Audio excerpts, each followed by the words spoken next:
Listo, ahora sí. Listo, así se ve. Mm, Perfecto. Ok. Bueno, vamos a comenzar. Esto es parte de la agenda. Metí un poquito más de cosas en este tema. Vamos a hablar un poquito de otras cosas para que tengan un panorama un poquito más amplio en cuestión de lo que son los componentes que conforman un chiller. ¿Sí? ¿Qué es un chiller? Bueno, es prácticamente una máquina que absorbe calor de un líquido gracias a una compresión de vapor o ciclo de refrigeración por absorción. Sí, básicamente esto es lo que hacemos, ¿no? Básicamente estamos este, sacando calor del agua que estamos enfriando o glicol o propilenglicol o salmuera o el fluido que estemos tratando de bajar su temperatura. Estamos quitándole calor gracias al refrigerante. ¿Sí? El refrigerante obviamente va a ser comprimido o va a ir a un proceso de enfriamiento por absorción y vamos a disipar ese calor hacia otra parte. Acuérdense que el calor no se crea ni se destruye, solamente lo estamos transformando o moviendo de un lugar a otro. Bueno, este líquido puede ser recirculado a través de un intercambiador de calor para enfriar aire o algún otro equipo, según sea necesario. Por ejemplo, podemos clasificar los chillers de acuerdo al tipo de condensación que se utiliza. Por ejemplo, podemos tener condensación por agua, condensación por aire, pero también podemos tener chillers de absorción, chillers por compresión de vapor, chillers centrífugos, etcétera, ¿no? Los chillers son también usados en procesos de manufactura para proveer enfriamiento de maquinaria y con esto maximizar su eficiencia. Sí, eso es algo que les estaba comentando hace rato. Es algo que también vamos a darle un uso a este chillers, pero van a tener que observar qué capacidad nos va a dar este mismo chiller, porque la capacidad nominal no es la misma a la capacidad a la que realmente voy a estar utilizando este chiller. Y ahorita en el ejercicio que les puse aquí este, de delta T, van a ustedes a observar por qué es esa diferencia. ¿Ok? Aplicaciones industriales, comerciales, residenciales, prácticamente podemos usar un chiller o enfriamiento por agua en muchísimas aplicaciones. Por ejemplo, em, en industria de plásticos, moldes de inyección, impresión, sistemas láser también, equipos de resonancia magnética, anodizado. Hay muchísimas aplicaciones en donde podemos usar nosotros un chiller estándar, ¿sí? Aplicaciones comerciales también, hoteles, supermercados y restaurantes, las escuelas, universidades, hospitales y laboratorios, sobre todo que es data center. Ahorita esto se va a volver un poquito más crítico en la situación actual. Telecomunicaciones también, oficinas y centros de negocio. Sí, entonces la versatilidad que tiene un chiller es bastante amplia y saberlo manejar, saberlo seleccionar y saberlo mantener es una responsabilidad bastante grande. Ahora, ¿qué diferencias tenemos contra un VRF? Un VRF es un sistema de flujo variable de refrigerante. Y aquí lo que estamos haciendo es, no estamos utilizando agua. El mismo refrigerante es el que va a enfriar, es el que pasa a través de los evaporadores y enfría el aire que queremos acondicionar de acuerdo a la necesidad. Pero esto no implica que no podamos usar el VRF en otras maneras. Por ejemplo, podemos usar el refrigerante así como tal hacia los evaporadores y absorber calor de las habitaciones o de donde queramos refrigerar este espacio. Y también podemos hacer un intercambio de calor con la condensación. Por ejemplo, aquí tenemos un recuperador de calor. Es un intercambiador de calor, es agua refrigerante. Y esta agua la calentamos gracias al calor de la condensación y podemos, por ejemplo, tener calefacción en los suelos o podemos también tener agua caliente para proceso eh, o, por ejemplo, para uso doméstico también. Aquí, por ejemplo, lavar los platos, limpiar losas, etcétera, ¿no? Algo que se hace también muy común es la recuperación de calor en diferentes tipos de sistemas, ¿no? Por ejemplo, em, para sanitizar, que se utiliza agua muy caliente, esto nos puede reducir el costo del uso de gas. ¿sí? Ya teniendo la temperatura del agua a cierto nivel, pues el uso de gas sería mucho menor para llegar a la temperatura que queremos en el agua.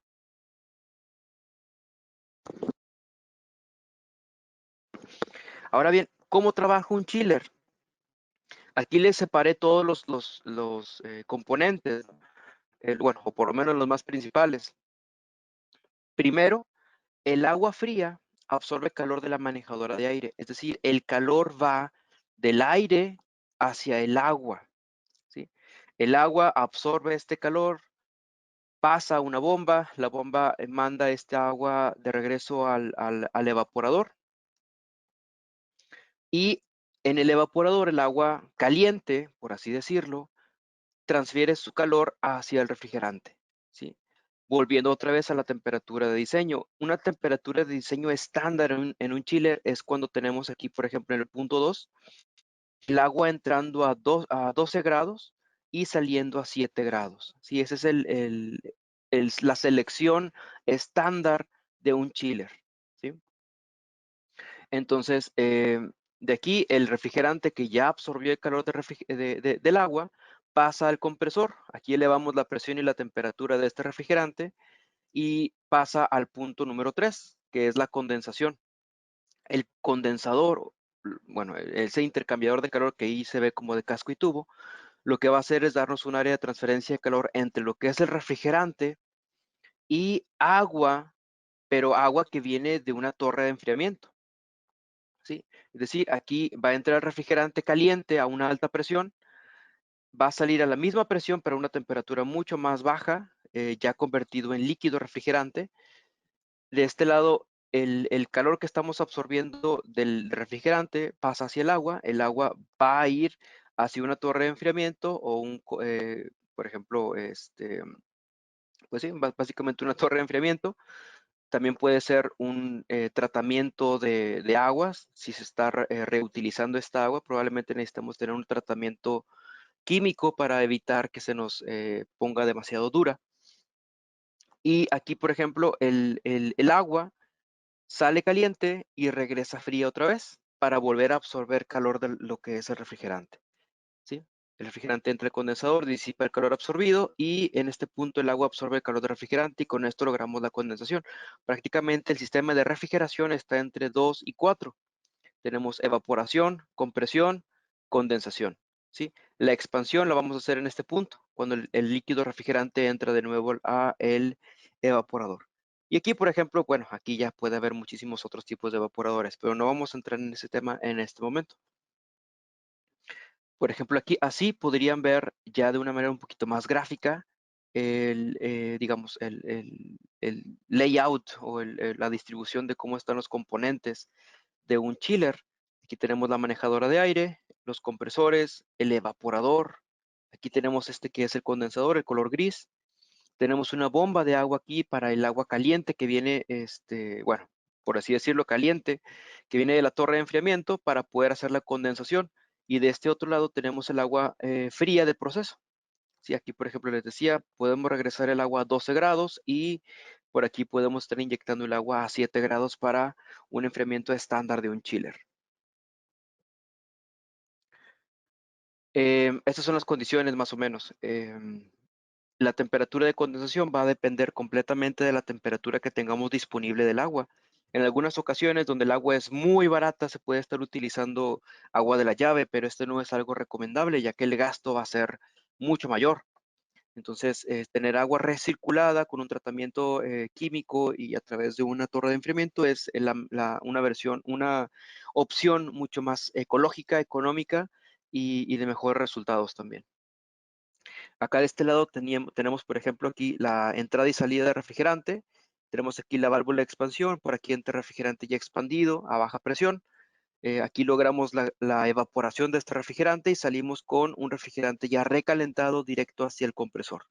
De este otro lado entramos con agua caliente. Aquí pueden ver las líneas rojas donde dice agua caliente, que es a 12 grados. El agua entra a 12 grados, se enfría o disipa su calor a través del refrigerante y sale a 7 grados. ¿Ok? Aquí les digo, esto es la aplicación estándar de un chiller. obviamente todos estos componentes son importantes también. Un recibidor para el líquido, un filtro secador, filtro deshidratador, una mirilla para poder observar que no haya burbujas antes de la válvula de expansión, la solenoide que nos va a ayudar a cortar el sistema para cuando tengamos ya la temperatura que deseamos, y el elemento de expansión, que aquí puede ser válvula termostática, dependiendo del tamaño del chiller, puede ser un capilar o incluso una válvula de expansión electrónica. ¿Sí? El, el chiller normalmente se calcula de la misma manera en que todo lo demás, los sistemas de refrigeración. Es decir, por ejemplo, si yo quiero 10 toneladas de refrigeración, yo tengo un evaporador de 10 toneladas de refrigeración a las condiciones a las que lo voy a utilizar. Tengo también la válvula de expansión de 10 toneladas, el compresor de 10 toneladas también. Pero aquí sucede algo muy importante, y eso es algo que, a pesar de ser algo sencillo, ha sido algo repetitivo en cuestión del diseño de los sistemas. Cuando llegamos a la selección del condensador, muchas veces pensamos que como el sistema debe de llevar un balance, por ejemplo, 10 toneladas, podemos llegar a caer en el error de que el condensador también es de 10 toneladas, y esto es un error bastante grande. Por ejemplo, este es el sistema de refrigeración cualquiera. Cualquier tipo de sistema de refrigeración por compresión de vapor funciona de esta misma manera, ¿sí? Es evaporación, calentamiento antes del compresor, elevación de presión y temperatura gracias al compresor, y disipación de calor a través del condensador. ¿Sí? El recalentamiento es parte de lo que es en parte el evaporador, y en parte también la tubería que va desde el evaporador hasta los compresores. Y el subenfriamiento, lo que hacemos es, obviamente, tenemos una diferencia de temperaturas contra el aire o contra el agua que estamos usando para condensar. Entonces aquí el subenfriamiento puede darse incluso dentro del condensador, o también a través de las tuberías que conectan el condensador con el compresor, perdón, con la válvula de expansión. ¿Ok? Esto es lo más común, es lo más simple que podemos observar un sistema de refrigeración en el diagrama de Molière. Ahora, si nosotros transformamos esto y lo vemos en transferencia de calor, como realmente lo podemos ver aquí, recuerden, aquí tenemos las diferencias de entalpía, las diferencias de presión, etcétera, ¿no? Entonces, por ejemplo, esto es el calor 1 que estoy absorbiendo en el evaporador. Esta es la capacidad nominal que yo estoy obteniendo, bueno, la capacidad real que estoy obteniendo de absorción de calor en el evaporador, y es la misma capacidad que voy a obtener tanto de los compresores, de los intercambiadores de calor y de la válvula de expansión, ¿sí? Ahora, a esto hay que agregarle el calor que estoy utilizando, que viene de la electricidad que está consumiendo el compresor. Toda la electricidad que está consumiendo el compresor, que se le llama trabajo, se va a convertir en calor, ¿sí? Este calor hay que sumarlo al calor que estoy absorbiendo en el evaporador para saber de qué tamaño o de qué capacidad debe de ser mi condensador. Entonces aquí, por ejemplo, Q2 sería el calor de rechazo que voy a tener yo en mi condensador, ya sea con agua o ya sea con aire. Pero a las condiciones a las que yo lo estoy diseñando, ese sería el calor total de rechazo. En algunas literaturas ustedes pueden encontrar como THR o Total Heat of Rejection, pero a final de cuentas es la capacidad mínima que debe de tener el condensador para poder lograr esta absorción de calor y este trabajo con estas condiciones, ¿sí? El calor de rechazo en el condensador es la suma del calor absorbido en el evaporador más la potencia eléctrica consumida en el compresor. Recuerden, todos los kilowatts que yo le meto al compresor en forma de electricidad se van a convertir en dos cosas. Uno es trabajo mecánico, ya que el va a generar un campo magnético, haciendo que el rotor empiece a girar. Este rotor lo que hace es, obviamente, un movimiento que va a hacer la elevación de la presión y la temperatura del refrigerante. Entonces, todo este trabajo mecánico se convierte en calor. Además, todas las pérdidas, todo el calor que se va a generar por fricción entre los metales y también por calor que está generando el mismo embobinado, también lo va a absorber el refrigerante. Entonces, a final de cuentas, todos los kilowatts que yo le meta al compresor se convierten en calor y tengo que rechazarlos en el condensador. para poder convertir los kilowatts de energía eléctrica a BTUs y poder sumárselas al calor absorbido en el evaporador, simplemente multiplicamos por 3.41 y obtenemos miles de BTUs por hora, de kilowatts a miles de BTUs por hora. Ahora bien, otro punto muy importante en los sistemas de HVAC es la selección correcta del refrigerante. Recuerden que hay refrigerantes para todo uso. Hay un montón, un sinfín de refrigerantes al momento. Hay refrigerantes de alta presión, de media presión, de baja presión, y de acuerdo a su comportamiento molecular en diferentes condiciones, es el mejor desempeño que voy a obtener yo para el sistema que estoy seleccionando. Por ejemplo, aquí, el 404A me da una presión más alta conforme voy incrementando la temperatura. El R410 me da la presión más elevada que todos, ¿sí? Pero aquí también tengo que recordar que la relación de compresión es algo muy importante. La relación de compresión que yo obtengo con un sistema de 404A va a ser mayor a la que yo tengo con un sistema de R400. Y ustedes lo pueden notar por ejemplo, en los aires acondicionados, en los mini splits, por ejemplo. ¿Cuál es la relación de compresión en un mini split? Es alrededor de 2.5 a 3 y es una relación de compresión muy baja, a pesar de que tengo presiones muy elevadas. Por ejemplo, ¿cuál es la presión máxima que podemos llegar en un mini split? Alrededor de 150 libras. ¿Cuál es la presión máxima o más o menos? Sí, en realidad no pasa de eso. A la que podemos llegar a la descarga serían alrededor de 450 libras. Entonces, 450 absolutas entre 150 absolutas, pues más o menos nos da una relación de compresión de 3. Normalmente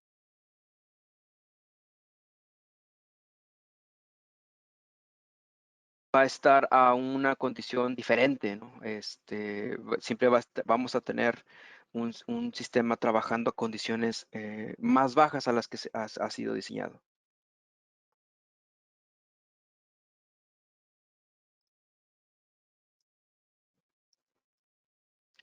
Ahora bien, esas son las soluciones que tenemos como Danfoss para los sistemas de enfriamiento. Por ejemplo, hay intercambiadores de placas soldadas que nos ayudan a minimizar el tamaño de lo que son los chillers, ¿sí? No necesitamos un sistema de evaporación, por ejemplo, de casco y tubo, a menos de que sea una aplicación muy específica. Los intercambiadores de placas son bastante eficientes porque tienen una gran área de transferencia de calor. ¿Sí? Es un área de transferencia de calor muchísimo más grande que con cualquier otro sistema de evaporación o de transferencia de calor. Entonces, aquí, por ejemplo, les voy a mostrar algunas diferencias en lo que hay en el mercado contra lo que tenemos aquí con Danfoss, ¿no? El condensador de microcanal también es una gran solución para reducir en costo de refrigerante, costo de espacio, de energía también. Obviamente, al tener una mayor transferencia de calor en el condensador, podemos reducir nuestro delta T y tener los compresores trabajando a condiciones mucho más bajas, ¿no? Y también tener ahorro de energía. Los variadores de frecuencia, obviamente los vamos a utilizar prácticamente para cualquier tipo de motor en donde nos permita, ya que con esto vamos a poder tener un control mucho más específico de lo que es la temperatura y la presión, tanto de los compresores como de los ventiladores y los motores también. Los controles electrónicos es algo bien importante. Ya la tendencia ya es la utilización de la automatización a través de controladores. Aquí podemos tener también, por ejemplo, control tanto del sistema de compresión, de los ventiladores, del condensador, y también podemos estar monitoreando la presión y la temperatura a la que está funcionando absolutamente cualquier punto del sistema. Sí, eso es algo bien importante. A veces dejamos de lado la medición de la temperatura o la presión en alguno de los puntos del sistema y como no tenemos un monitoreo, no sabemos realmente qué es lo que está pasando. Sí, entonces eso es algo bien importante también. Alta eficiencia en compresores scroll. Aquí, por ejemplo, ya hemos visto que los compresores scroll en altas temperaturas, por ejemplo, aire acondicionado y media temperatura, son más eficientes porque tienen menos piezas en movimiento. Entonces, estos scrolls ahorita se los voy a mostrar también. con tecnologías específicas para poder reducir el esfuerzo que tiene el motor y el compresor en cargas parciales. Obviamente los compresores de velocidad variable, los tipo inverter, son algo que pues básicamente ya estamos inundados de esto. La industria del aire acondicionado ha hecho un gran trabajo en darnos a entender cómo funcionan los inverter, cuál es el beneficio de usar los inverter, tanto que ya pues prácticamente la mayoría de los aires acondicionados que se venden actualmente son de este tipo de compresión y de tecnología. Otro punto es el elemento de expansión. Tenemos válvula de expansión termostática, válvula de expansión electrónica, capilares, orificios y pistones. Y todo puede ser una caída de presión, pero obviamente cada uno de los elementos va a tener desempeños diferentes en diferentes condiciones también. Componentes de línea, filtros, válvulas de cierre, válvulas de bola, mirillas, como se dicen, las valvulitas para las tipo shredder o pivotes también son muy importantes para tener ahí un punto de medición, un punto de control. Todo esto también es parte de lo que es el chiller. Válvulas solenoides. Aquí, por ejemplo, también vamos a hablar un poquito al final de lo que son las válvulas de balanceo y control para el ahorro, maximizar el ahorro. Por ejemplo, cuando están utilizando chillers que traen compresión variable de refrigerante, también es algo importante tener un control sobre la presión y el flujo que tenemos a través de los intercambiadores de calor y de las manejadoras de aire.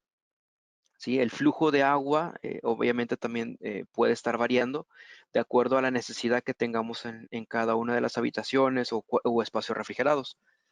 Y también tenemos acá los elementos de control, tanto de presión y regulación. Y esto nos ayuda en la confiabilidad y durabilidad del sistema. Ahora, normalmente todos los sistemas de refrigeración y aire acondicionado se seleccionan a la peor condición, ¿sí? A la peor condición a la que van a estar funcionando. Por ejemplo, aquí en Monterrey podemos seleccionar la temperatura de 45 grados. En la Ciudad de México podemos estar seleccionando alrededor de 32 grados centígrados. En algunas otras ciudades podemos seleccionar hasta 50 grados centígrados de temperatura ambiente máxima, pero tenemos que tener en cuenta que el tiempo en el que va a estar funcionando el sistema a esa condición es mínimo. No significa que vamos a subdimensionar el sistema, porque el sistema me debe de dar la capacidad que yo necesito incluso a esa condición. Si ese 2% se presenta durante el año, pues obviamente durante ese 2% del tiempo también necesito dar la refrigeración y el acondicionamiento que se está requiriendo. Entonces, no vamos a subdimensionar los sistemas, lo que vamos a hacer es hacerlos más inteligentes para que se puedan adaptar a los cambios de temperatura ambiente y podamos obtener ahorros reales de energía. De eso se trata la eficiencia en cargas parciales.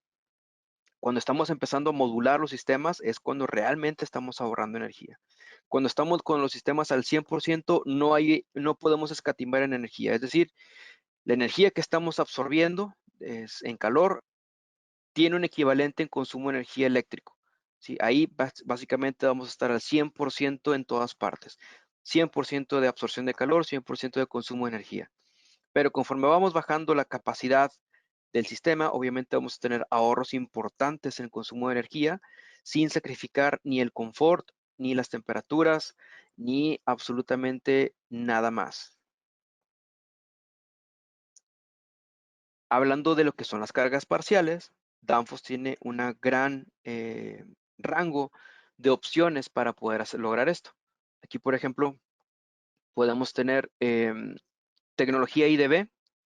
IDB es Intermediate Discharge Valves o válvulas de descarga intermedia.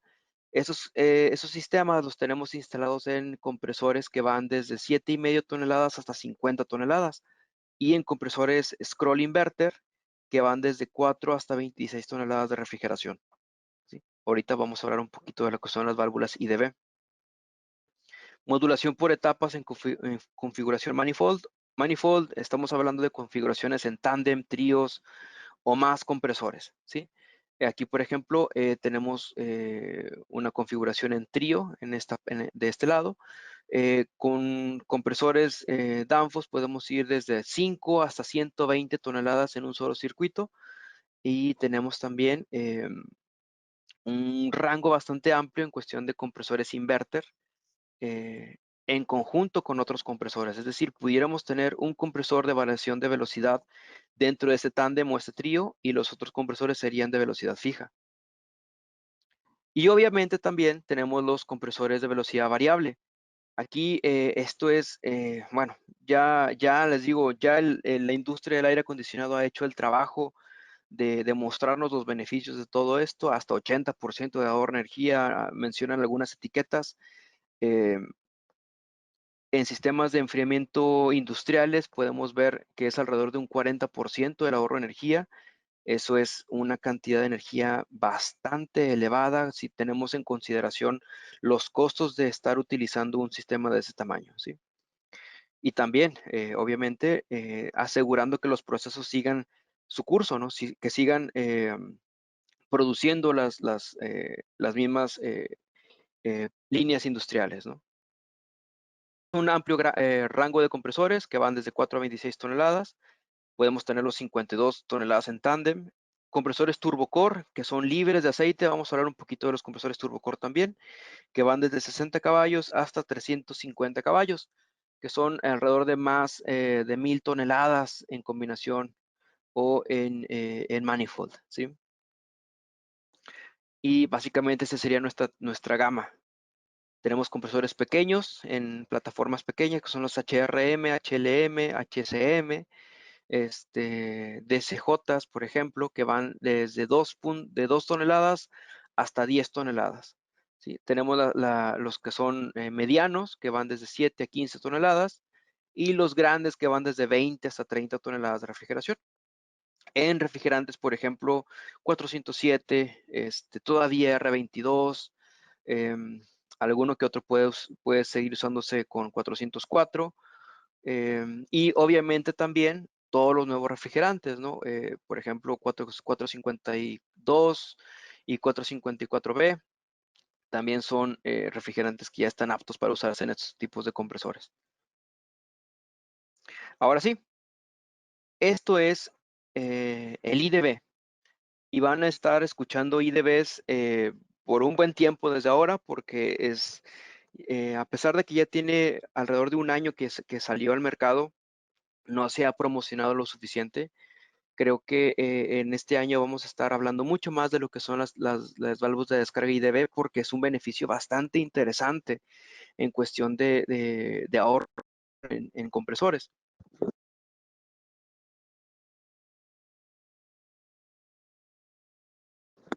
Disculpen. Estas son valvulitas, no sé si por ejemplo hayan visto los platos de válvulas de los compresores semiherméticos, a los que le llamamos flappers. Bueno, estas valvulitas son muy similares a los flappers. ¿Sí? Hay válvulas en un punto intermedio del compresor para que se evite la sobrecompresión del refrigerante, evitando que ese refrigerante pase por todo el camino que tiene el scroll hasta llegar al centro. ¿Sí? Estas valvulitas adaptan el esfuerzo mecánico que tiene el motor y también ayudan a que los esfuerzos que tienen las partes mecánicas sean reducidos. Entonces vamos a tener ahorros por pérdidas de sobrecompresión. Vamos a tener alrededor de un 15% de ahorro en condiciones de carga parcial, costos de funcionamiento también, menor carga y menor estrés sobre partes mecánicas. ¿Sí? Básicamente así vemos el scroll, si pueden ver la animación. Así vemos el scroll en la temperatura azul. Bueno, el color azul indica temperatura baja, es cuando estamos apenas empezando a comprimir el refrigerante. Conforme empieza a acercarse hacia el centro este refrigerante, empieza a aumentar su presión y su temperatura. Entonces, llega un punto en el que el mismo condensador me puede estar dando una presión debido a que la temperatura ambiente ya es menor. ¿Sí? Entonces ya no tengo que sobrecomprimir el refrigerante para que me llegue a cierta presión y cierta temperatura. Aquí, por ejemplo, las válvulas van a abrir automáticamente cuando la presión que tengamos en este punto intermedio, es decir, no hemos llegado hasta el centro. Aquí estamos en el punto intermedio de la carrera que tiene el refrigerante hacia el centro. Cuando esta presión sea superior a la que tenemos en el condensador, es cuando esta válvula va a abrir.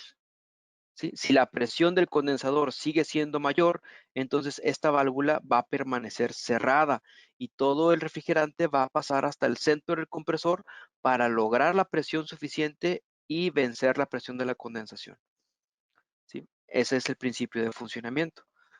Ahora, aquí, por ejemplo, la alta relación de compresión nos va a mantener las válvulas IDB cerradas. Y cuando baja la temperatura ambiente, cuando baja la relación de compresión, es cuando realmente vamos a tener flujo a través de estas valvulitas, ¿sí? Aquí lo que vamos a hacer es que automáticamente el sistema va a regular esa presión, ¿sí? Nosotros no vamos a hacer absolutamente nada. No necesitamos ningún control electrónico, no necesitamos una solenoide para que nos esté abriendo y cerrando esta valvulita. Simplemente con la diferencia de presiones va a abrir o cerrar esta válvula, ¿sí? Y aquí podemos observar cómo se comporta esta valvulita cuando la incluimos en un compresor, por ejemplo, de 295,000 BTUs nominales, que es este compresor. El DSH 295 son 295,000 BTUs a condiciones ARI, de aire acondicionado. Entonces, por ejemplo, aquí pueden ver cómo sobre las condiciones nominales de aire vamos a estar consumiendo alrededor de un 1%, 1.1% más energía. Cuando baja la temperatura, cuando realmente la temperatura ambiente es menor, por ejemplo, el 75% de la carga, aquí estamos a 100%, es full load, 75% de la carga, al 50% de la carga y al 25% de la carga, tenemos ahorros importantes en cuestión del consumo de energía. Ese es un sistema chiller normal. Aquí tenemos agua-agua, es un chiller agua-agua. Aquí, si se fijan, ese es el comportamiento normal de un chiller. Aquí tenemos una bomba de calor de media temperatura y aquí tenemos una aplicación típica de un rooftop, ¿sí?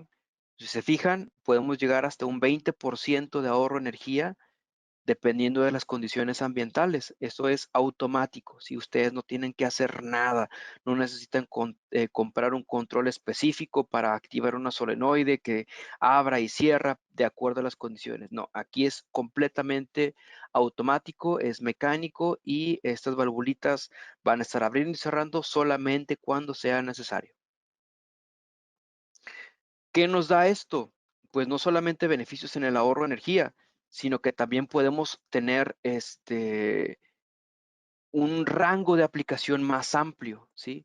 Podemos tener temperaturas de evaporación mucho más altas y aquí, por ejemplo, una temperatura de condensación en conjunto con una temperatura de evaporación también mucho más elevada, ¿sí? Aquí, por ejemplo, tendríamos el DSH medio y aquí tendríamos el DSH más grande. Sí, recuerden, la relación de compresión la vamos a encontrar aquí.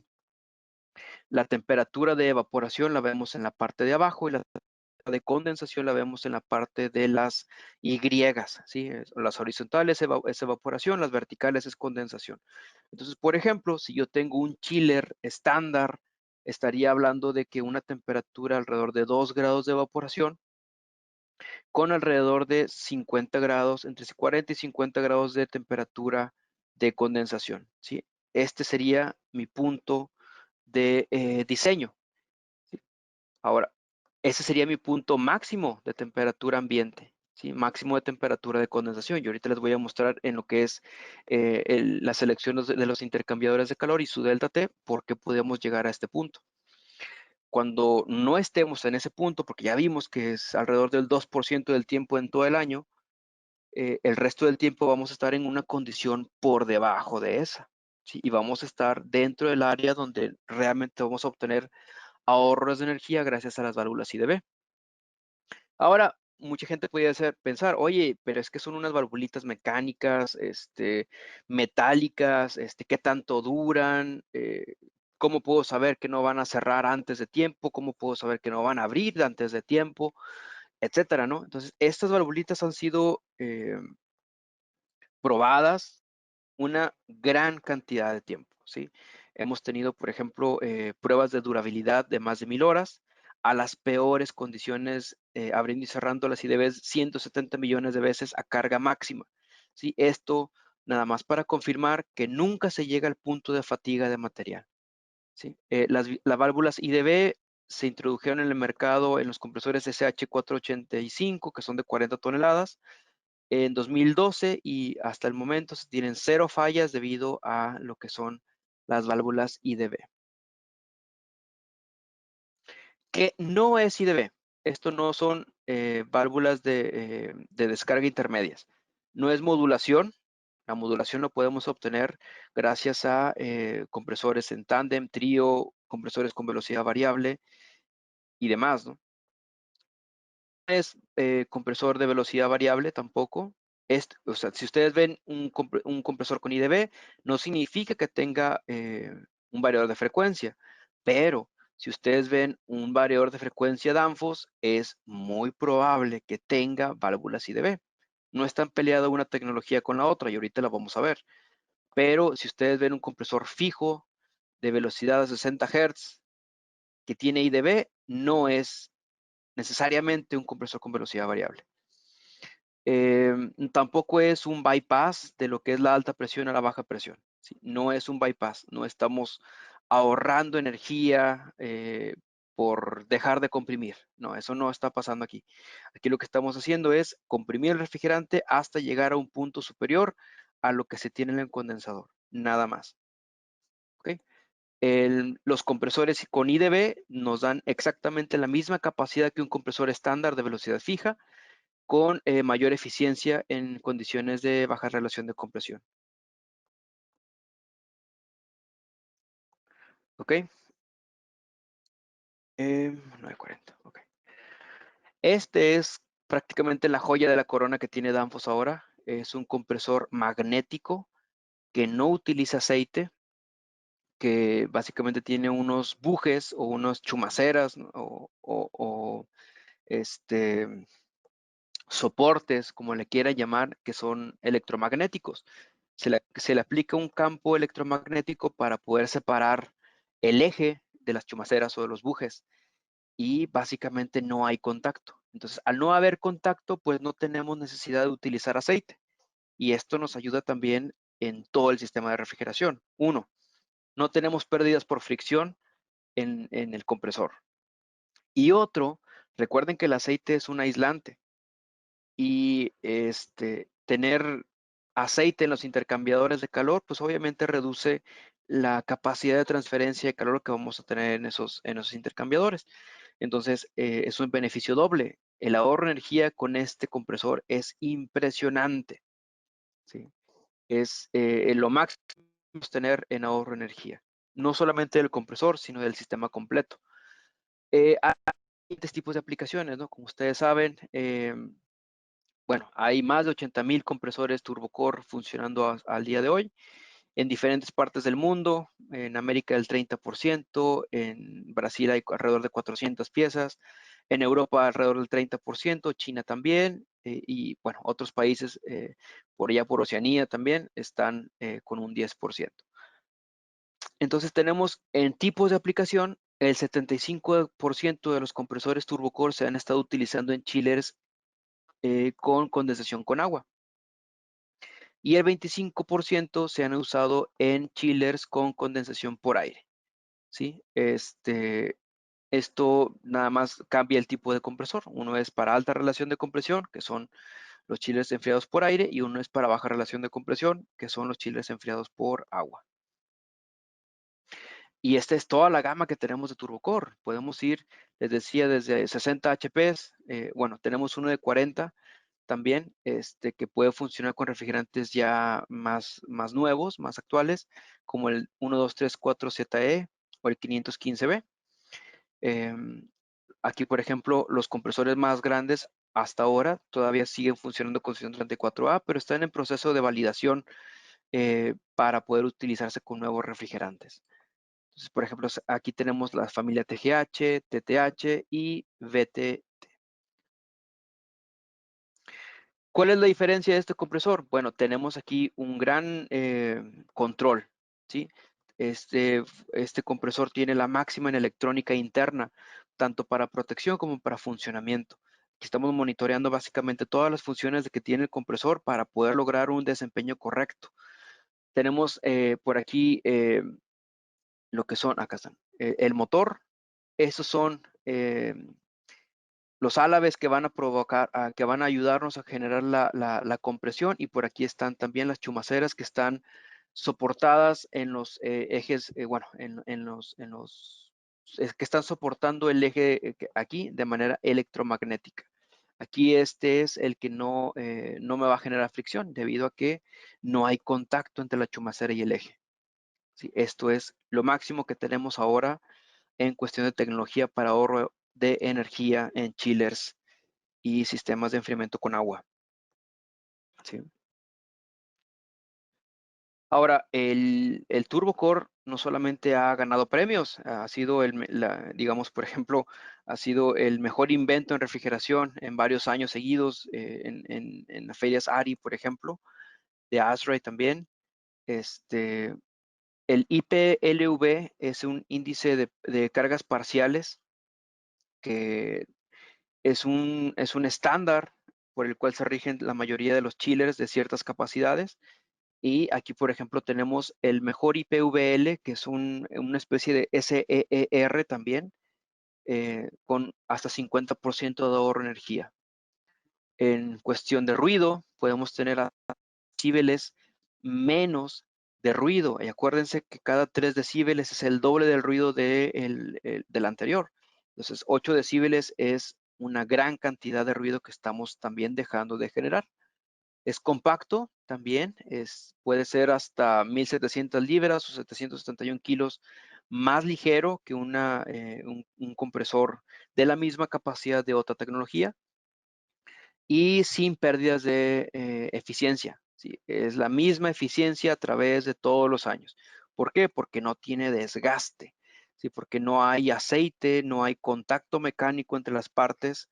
Entonces, pues no hay desgaste y la eficiencia se va a mantener exactamente igual desde el momento en que ustedes lo arrancan hasta el momento en que ustedes deciden detenerlo. Eso es un gran cambio en la industria global para el aire acondicionado y refrigeración, tanto comercial como industrial. Los compresores, bueno, les decía, ha sido la innovación en las expos AHR, por ejemplo, en 2015, 2018 también en China, y también el Mostra Covegno Innovation Award, también del 2018. Además de todos estos premios, ¿no?, que también cuentan.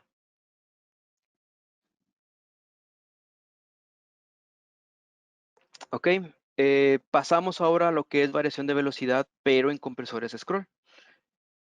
Hay 3 rangos de compresores scroll de altas capacidades que son 88, 117 y 170. Estos no son miles de BTUs.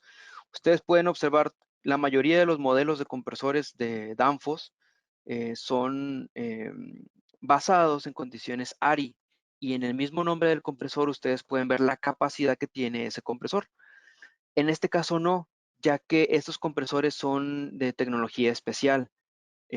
Ahorita les voy a mostrar cómo funcionan, pero tenemos bueno, esas 3 capacidades que son de 13, 18 y 26 toneladas de refrigeración en condiciones ARI a plena carga, ¿sí? Es decir, a la velocidad máxima que me puede soportar el compresor es en el punto en donde voy a obtener esas capacidades que menciona este slide.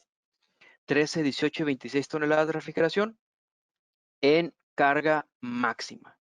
¿Sí? El rango de utilización es desde 25 hasta 100 revoluciones por segundo. El refrigerante autorizado es R410A. Estamos en aras de certificación también para nuevos refrigerantes del mismo rango de presiones. Y el voltaje puede ser 220, 380, 480 y 525 a 600 volts. Por ejemplo, si ustedes dicen, oye, yo tengo una instalación y tengo 460 volts, bueno, sería la segunda opción, ¿no? De 380 hasta 480 volts. Ese es el rango de utilización de esos compresores, porque van a necesitar un variador de frecuencia para poder utilizarlos. Estos compresores no se pueden utilizar directamente a la cometida de energía. Estos compresores no funcionan a 60 Hz, a 460 volts. Tienen voltajes y frecuencias diferentes de diseño. ¿Qué otras cosas tenemos? Bueno, tiene un motor eficiente de magneto permanente, tanto en el rotor como en el estator. Dos rangos para, por ejemplo, alta y baja relación de compresión, para poder optimizarse. Por ejemplo, alta relación de compresión lo utilizamos para chillers aire-aire, perdón, agua-aire. Y para lo que es baja relación de compresión lo utilizamos para chillers agua-agua, ¿sí? Condensación con agua. Tenemos una precalificación entre lo que es el compresor y el variador, es decir, el variador ya trae todos los parámetros necesarios para que ustedes puedan utilizar el compresor.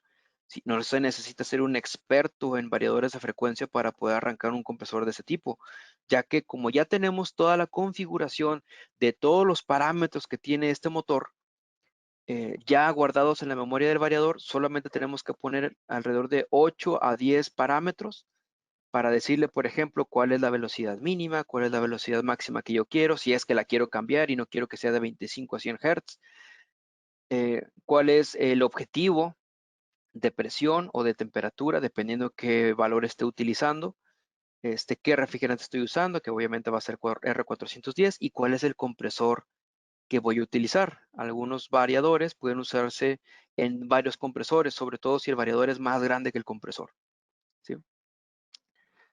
Alta relevabilidad, alta confiabilidad y un periodo corto para implementación. Tenemos también un sistema híbrido para manifolding, es decir, podemos tener compresores de velocidad variable en conjunto con compresores de velocidad fija para obtener una máxima de desempeño y de ahorro de energía.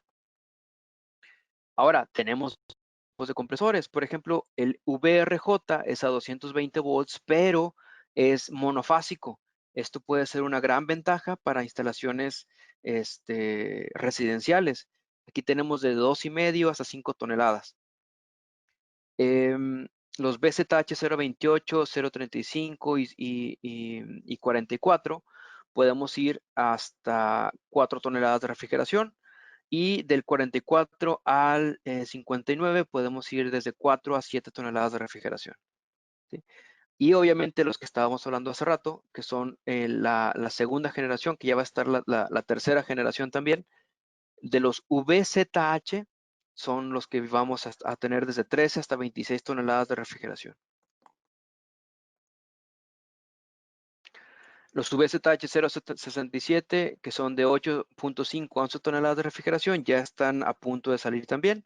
Van a ser para complementar lo que es el rango de aplicación que tenemos desde 2,5 hasta las 26 toneladas de refrigeración en un solo compresor, ¿sí? Los variadores de frecuencia, por ejemplo, para los más pequeños, son variadores tipo CDS 803.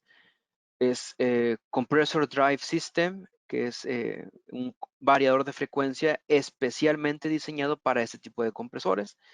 Y de los CDS, perdón, de los VZH 067 hasta el 170, tenemos el CDS 303, que es un variador un poquito más grande, ¿sí? De mayores beneficios. Ahora, ¿por qué usamos o por qué hacemos tanto énfasis en lo que es las cargas parciales? ¿Qué pasa cuando llegamos, por ejemplo, imagínense que una ciudad se mantuviera la temperatura ambiente todo el tiempo a la misma condición? Aún así, tenemos variaciones en la carga térmica dentro de las habitaciones. Puede haber más personas, puede haber menos personas, puede estar completamente vacío un edificio y no necesitamos realmente una gran climatización. Entonces, las cargas térmicas pueden ser muy variables en algunas aplicaciones y para poder absorber esas variaciones, tenemos la aplicación de lo que son los variadores de frecuencia. Por ejemplo, para poder tener un control de lo que es la presión, aquí por ejemplo, vean, la carga que necesita el sistema es esta línea gris.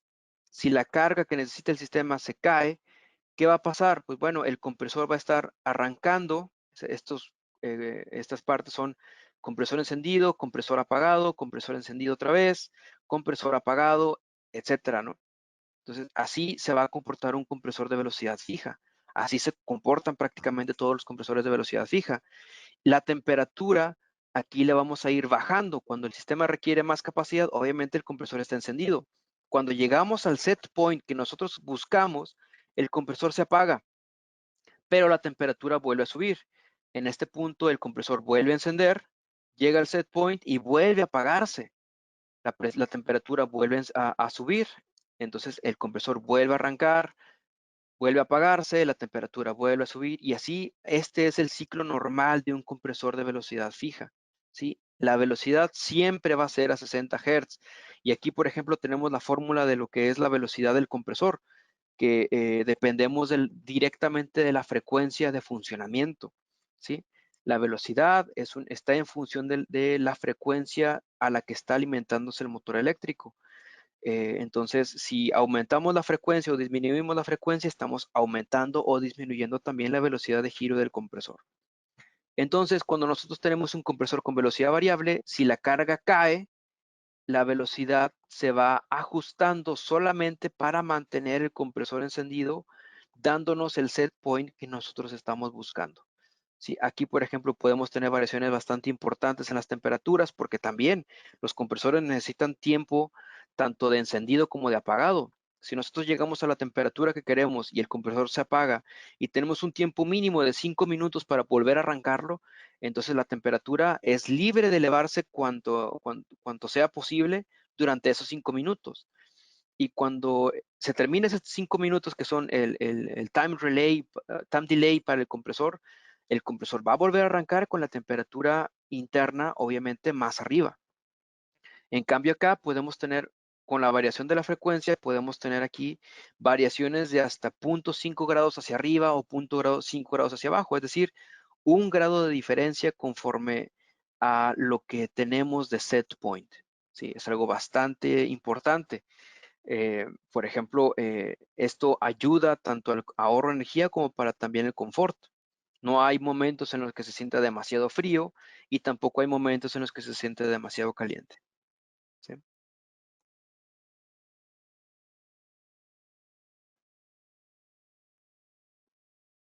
No veo mi mouse, aquí está.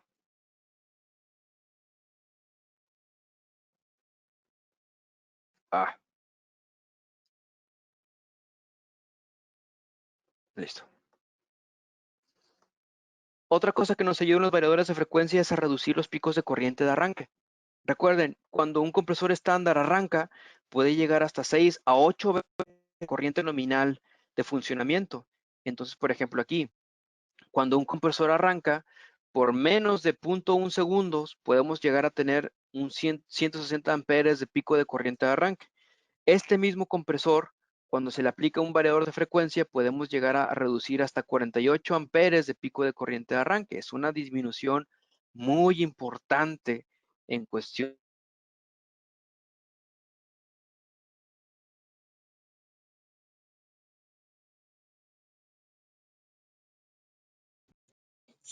Hola Adrián, perdimos tu audio, ¿no te escuchamos?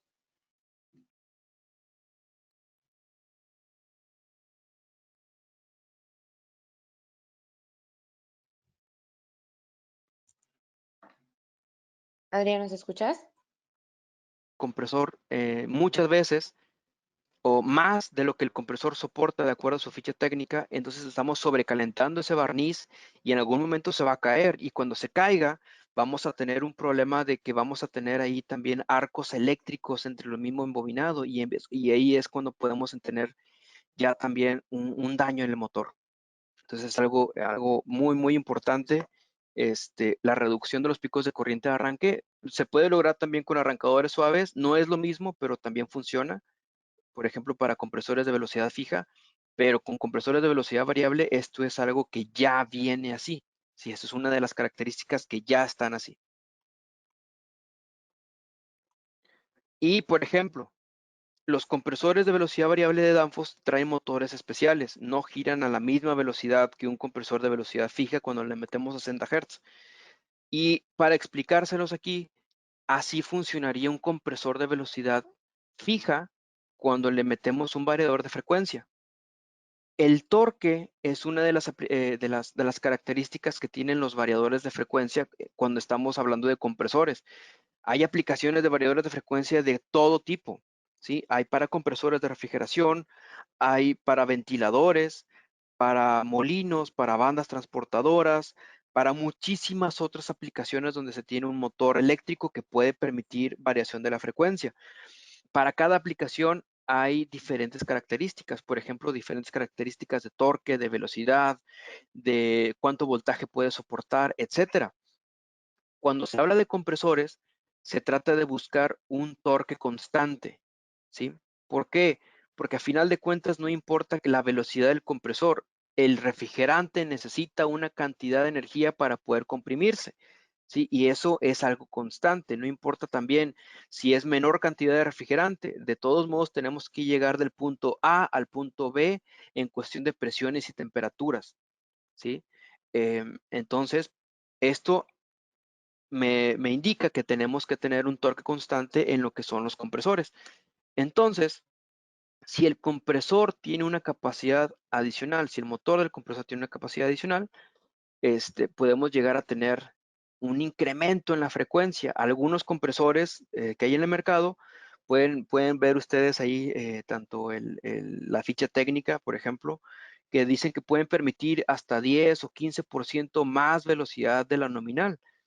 ¿Qué significa? Que puedo ir de 60 tal vez a 66 o 70 Hz de velocidad y le estoy ganando esa capacidad frigorífica, porque al momento que, bueno, básicamente no es completamente lineal, pero se comporta de manera bastante lineal. Cuando yo acelero el compresor, el flujo de refrigerante también incrementa en una proporción bastante similar. Si yo reduzco la capacidad del compresor, la velocidad del compresor, el flujo de refrigerante a través del sistema también se reduce en una relación bastante similar a la velocidad. Entonces, por ejemplo, si yo digo que quiero el 50% de la capacidad de un sistema, puedo reducir la velocidad de un compresor al 50% y con eso puedo llegar de una manera muy precisa a la capacidad que realmente requiere ese sistema. Entonces, hablando de torque constante, este torque constante se va a mantener mediante una relación constante de voltaje sobre frecuencia. Es decir, si yo tengo 460 volts, le voy a aplicar los 60 Hz que vienen directamente de la cometida eléctrica. Pero si yo tengo un voltaje menor, si yo quiero una frecuencia menor, le voy a aplicar un voltaje menor también. Es decir, por ejemplo, si yo quiero el 50% de la velocidad, que son de 60 Hz a 30 Hz, en vez de meterle 460 volts, le voy a meter 230 volts, que son prácticamente lineales. Y aquí voy a obtener yo el 50% de la capacidad del sistema total, ¿sí? Aproximadamente en este punto. Si quiero acelerarlo, pues obviamente voy a necesitar incrementar la frecuencia y el voltaje hasta llegar al punto máximo que me soporta el compresor, ¿sí? Pero a partir de este punto, recuerden, la constante del torque es voltaje sobre frecuencia. A partir de este punto ya el torque no va a poder mantenerse porque yo, por ejemplo, podía estar dividiendo 460 entre 60 Hz y 230 entre 30 Hz y me da una relación constante.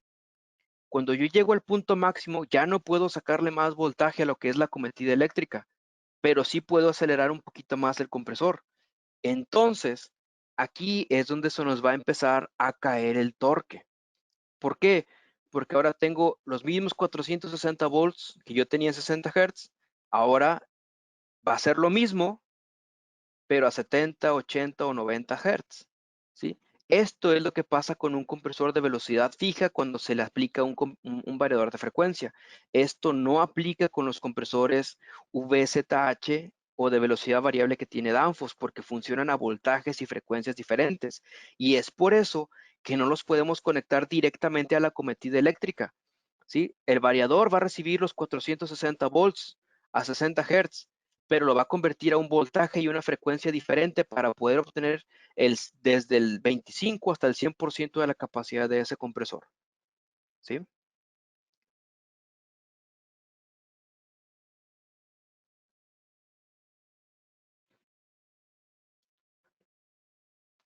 Hay muchos beneficios en cuestión de uso del compresor de velocidad variable. Los compresores traen magnetos permanentes, traen diferentes protecciones para las velocidades bajas. Básicamente es la velocidad mínima del compresor, es lo que nos indica la velocidad a la que el sistema de lubricación sigue funcionando. Por debajo de esa velocidad mínima que te asegura el manual, no podemos asegurar que la velocidad sea suficiente como para hacer que la lubricación o el sistema de lubricación funcione correctamente. Y por encima de la velocidad máxima que estamos manejando aquí, que son 100 Hz, es el máximo consumo de energía que puede tener el compresor. ¿Sí? Básicamente esos son los dos límites. ¿Sí? Es tanto el sistema de lubricación como el uso máximo de la energía que puede soportar el compresor. Y aquí lo podemos observar también. Por ejemplo, dentro del diagrama del compresor, recuerden, todos los compresores tienen diagramas de ese tipo. Aquí la diferencia es que como esos compresores tienen velocidad variable, podemos tener diferentes diagramas a diferentes velocidades. Por ejemplo, si la relación de compresión es relativamente baja, donde aquí, por ejemplo, tenemos temperatura de condensación de hasta aproximadamente 35 grados centígrados y una temperatura de evaporación desde menos 15 hasta alrededor de 20 grados centígrados, podemos estar usando estos compresores VZH02844 desde 15 hasta 100 revoluciones por segundo. Ese es un rango mucho mayor o mucho más amplio de utilización o de variación de la velocidad. Pero si, por ejemplo, la temperatura ambiente nos permite una temperatura de condensación superior a 35 grados, entonces tenemos que ajustar la velocidad de 20 a 100 revoluciones por segundo. Si las temperaturas siguen incrementándose o la relación de compresión sigue siendo cada vez mayor, ahora tenemos desde 30 hasta 100 revoluciones por segundo y en el punto máximo tenemos acá 40 a 100 revoluciones por segundo. Si en determinado momento ustedes quieren utilizar el compresor en una temperatura mucho más baja de lo que es un proceso industrial o de aire acondicionado, por ejemplo a menos 20 grados centígrados, con una condensación de 50 grados centígrados, aquí la limitante va desde 60 hasta 100 revoluciones por segundo. ¿Sí? Pero en aplicaciones estándar podemos estar utilizando estos límites de los compresores. En los compresores un poquito más grandes, que son los medianos, del 52 a 65, los rangos cambian. Van desde 1000 hasta 6600 revoluciones, 1800 a 6600 revoluciones, perdón, sí, 6600 revoluciones, desde 2400 hasta 6000 revoluciones por minuto y desde 4200 hasta 6000 revoluciones por minuto.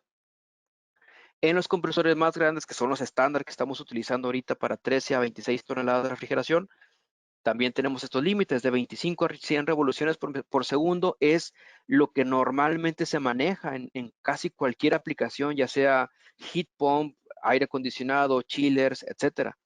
Si la temperatura de evaporación es superior a 15 grados, tenemos un límite de 25 a 90 revoluciones por segundo. Si la temperatura de condensación es superior a 60 grados centígrados, tenemos desde 30 hasta 90 revoluciones por segundo, 50 a 100 cuando tenemos la relación de compresión demasiado grande y 30 a 90 cuando la temperatura de evaporación es tan baja que llegamos desde menos 20 hasta menos 25 de evaporación. ¿Sí? Esto probablemente genera muchas preguntas. Ahorita al final vamos a contestarlas todas.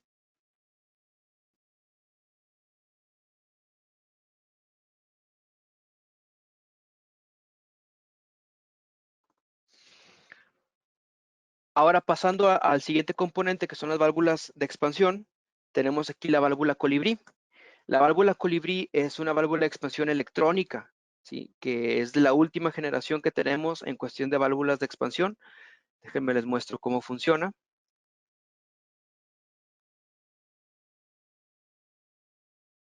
No tiene sonido este video, solamente para ver el funcionamiento.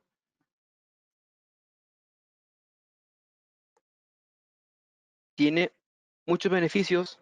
Esta valvulita está hecha de acero inoxidable. Tiene un motor por etapas que van alrededor de 600 pasos de la carrera completa. Es un motor directamente accionado. Tiene una mirilla para ver humedad y burbujas, bueno, cuando por ejemplo podemos tener ese sistema en un ciclo reversible, también funciona aquí para poder ver qué tanto líquido puede estar llegando a la válvula en el sentido inverso. Y en comparación con las válvulas de expansión electrónicas que tenemos estándar, tenemos un montón de beneficios. La máxima presión diferencial que puede soportar es de 40 bares.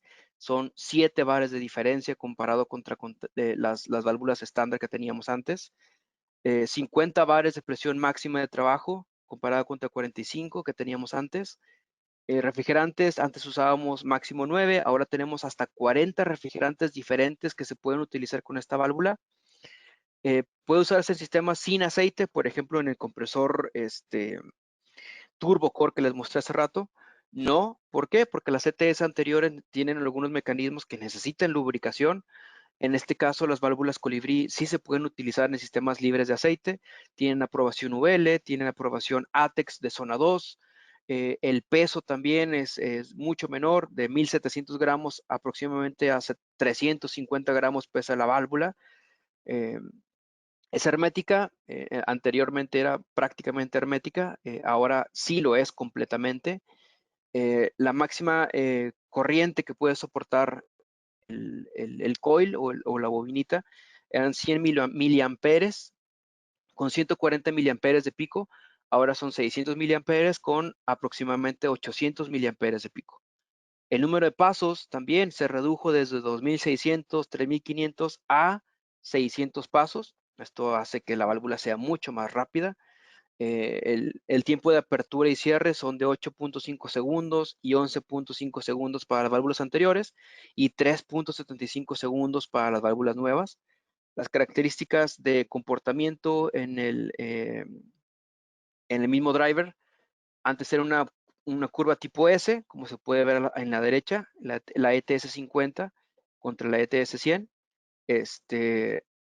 La válvula ETS 50 tiene un comportamiento un poquito más de tipo S y la válvula Colibrí es mucho más lineal. El flujo puede ser biflujo, las dos pueden ser biflujo. El conector sigue siendo el mismo, es un M12. Y bueno, en comparación con las anteriores, también tenemos un amplio rango de válvulas. Aquí, por ejemplo, tenemos la ETS6, que son las valvulitas más pequeñas que tenemos para, digamos, de flujo laminar, por así decirlo, porque siguen siendo de pasos, ¿sí? Es decir, tiene también un motor que está elevando y bajando un vástago para poder dejar pasar refrigerante en una proporción directa. La ETS es 12C, la C prácticamente significa colibrí. Entonces tenemos aquí ETS 12C hasta la ETS 100C, que son las válvulas que tenemos ahorita prácticamente sustituyendo a las válvulas que teníamos antes tipo normal. Ahora solamente nos faltan las ETS 250 y 400, que ya están en proceso también de fabricación. Ahora, por ahora, si ustedes necesitan una válvula de este tamaño, de ETS 250 o ETS 400, sigue habiendo en inventario todavía de ese tipo de válvulas. Bueno, mucha gente también pregunta, oye, ¿y cuál es la diferencia entre una válvula termostática y una electrónica? Pues básicamente, aparte de lo que es un mejor control de sobrecalentamiento, también necesitamos entender que no es sola la válvula la que hace todo este trabajo. Necesita un controlador electrónico. Un controlador electrónico que está recibiendo la señal de presión y temperatura de funcionamiento del evaporador. Basado en esto, es conforme el controlador electrónico va a ordenarle a la válvula que cierre o abra dependiendo del sobrecalentamiento y la carga térmica que realmente tengamos ahí. ¿Sí? Si yo le pido al controlador que tenga un recalentamiento de 4 Kelvin, bueno, ese recalentamiento se va a mantener a través de todo el tiempo. ¿Sí? Ya no va a depender, por ejemplo, no sé si recuerden, que con las válvulas termostáticas, por ejemplo, en verano tenemos un sobrecalentamiento y en invierno tenemos un sobrecalentamiento diferente. En el mismo día, si ustedes miden el recalentamiento en la mañana, tienen un recalentamiento diferente ya cuando estamos en la tarde. ¿Sí? A plena luz del día también tiene un recalentamiento, un comportamiento diferente de la válvula de expansión. En este caso no. Como es electrónico, estamos midiendo la presión y la temperatura del refrigerante a la salida del evaporador y con eso podemos calcular el sobrecalentamiento en todo momento. Entonces, el cambio de apertura y cierre de la válvula va a ser mucho más rápido comparado contra una válvula de expansión termostática. Es 4 veces más ligera, de 1500 gramos hasta 350 gramos, fácil de instalar. La carcasa es de acero inoxidable en cumplimiento con RoHS 2. 3 veces más rápida, de 12 segundos hasta 3, en cuestión de cierre y apertura. Y los algoritmos han sido mejorados, es decir, tenemos características de arranques en frío, por ejemplo, para bombas de calor, permitiendo operaciones en temperaturas realmente bajas. Y la aceleración inteligente y variación microescalonada de la válvula reduce el desgaste también, por lo cual tenemos una vida útil mucho más larga comparado con las válvulas anteriores. Otro tipo de tecnología para ahorro de energía en los chillers o en los sistemas de aire acondicionado prácticamente de cualquier tipo son los condensadores de tipo microcanal. Tiene un alto desempeño, ahorita les voy a decir por qué decimos que tiene un alto desempeño, menos cantidad de refrigerante. Si ustedes tienen algún proyecto de reducción de refrigerante, el microcanal es una muy buena opción, ya que en cuestión de carga de refrigerante podemos reducir en un número bastante importante la cantidad de refrigerante que lleva cada sistema. Es ligero, es compacto, tiene resistencia a la corrosión galvánica, no tiene riesgo de corrosión formicaria, perdón. Esto es cuando, por ejemplo, en el cobre hay partículas orgánicas en el ambiente, hay humedad y hay calor, y esas partículas orgánicas se empiezan a pegar en el tubo de cobre y empiezan a formar una especie de hoyitos pequeños. Se le llama pinhole, o ¿cómo se llama también? Se le dicen como tipo eh, ah, de hormiga, o sea, como si fuera un insecto el que estuviera haciendo ese tipo de hoyos pequeños sobre la tubería de cobre. Bueno, esto no pasa con el aluminio y la loción de aluminio que tenemos para los microcanales. No hay cobre y tiene el mismo o menor cantidad de aluminio que los fin and tube o tubo y aletas. Es una construcción relativamente sencilla, ¿sí? Tenemos cabezales en los cuales hay baffles, los cuales van a estar dividiendo el flujo para que el refrigerante pueda pasar a través de todos los microcanales. Estas laminitas que ustedes ven aquí son los microcanales, por ahí está pasando el refrigerante, ¿sí? Hay manifolds, hay transition blocks, por ejemplo es para proteger la conexión entre el aluminio y el cobre, que este cobre es un tubito de cobre que se le pone para facilitar la instalación en cualquier sistema de refrigeración.